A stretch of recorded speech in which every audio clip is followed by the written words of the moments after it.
Good morning guys. പിന്നെ എനിക്ക് ക്ലാസ്സും ജോലിയും ഉള്ളൊരു ദിവസമാണ്. സോ തിരക്കായിരിക്കും. നമുക്ക് റെഡിയാവാം.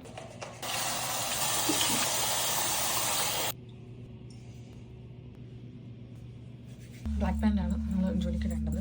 ഇന്നലെ ഇവിടെ ചെറുതായിട്ട് മഞ്ഞ് പെയ്തിരുന്നു. ഇന്ന് നോക്കിയപ്പോ സൂര്യൻ വന്ന് അറ്റൻഡൻസ് ഇട്ടിട്ടുണ്ട്. നാളെ പിന്നെയും തണുപ്പായിരിക്കുന്ന വെതർ ആപ്പിൽ. ഇവർക്കിങ്ങനെ തോന്നുമ്പോ മാറിയാൽ മതിയല്ലോ, നമ്മളല്ലേ പെടുന്നത്. രാവിലെ ഒന്നും കഴിക്കാൻ ടൈമില്ലാഞ്ഞിട്ട് ഞാനൊരു കോഫി മേടിച്ചു. ക്ലാസ്സിനും പിന്നെ ജോലിക്കൊക്കെ പിടിച്ചു നിൽക്കാനുള്ളത് തൽക്കാലം അതിന്ന് കിട്ടി. അങ്ങനെ അതും കാലിയാക്കി നേരെ ജോലിക്ക് വിട്ടു. എനിക്കിന്ന് 10:30ക്കാണ് ഡ്യൂട്ടി. നേരെ വന്ന് ക്ലോക്കിൻ ചെയ്ത് യൂണിഫോം ഒക്കെ ഇട്ട് നെയിം പിന്നും ടാഗ് ചെയ്തു. പിന്നെ ഹെയർ സ്റ്റൈൽ, നമ്മൾ കഫേലായതുകൊണ്ട് ബണ്ണും കെട്ടി മുകളിൽ ഒരു ഹെയർ നെറ്റ് കൂടെ യൂസ് ചെയ്യണം. അങ്ങനെ വർക്കും കഴിഞ്ഞ് ലാസ്റ്റ് ക്ലാസ്സും കഴിഞ്ഞ് ഹോസ്റ്റലിൽ എത്തിയപ്പോൾ മെയിൽ ബോക്സ് ചെക്ക് ചെയ്യാന്ന് വിചാരിച്ചു. ഇവിടെയുള്ള നമുക്ക് ആരും മെയിലേക്കാൻ എന്നുള്ള മട്ടിലാ ഞാൻ പോയത്. നോക്കിയപ്പോ ആണ്ടടാ 2 മെയിൽ, ഒന്ന് ബാങ്കിൽ നിന്നും പിന്നെ ഒന്ന് ഇൻഷുറൻസ് കാർഡും. റൂമിലെത്തി ഓപ്പൺ ആക്കിയപ്പോൾ ലോൺ എടുക്കാനുള്ള അവരുടെ ആഡ്. ഇങ്ങനെ പോണെങ്കിൽ മിക്കവാറും ഒരെണ്ണം എടുക്കേണ്ടി വരും.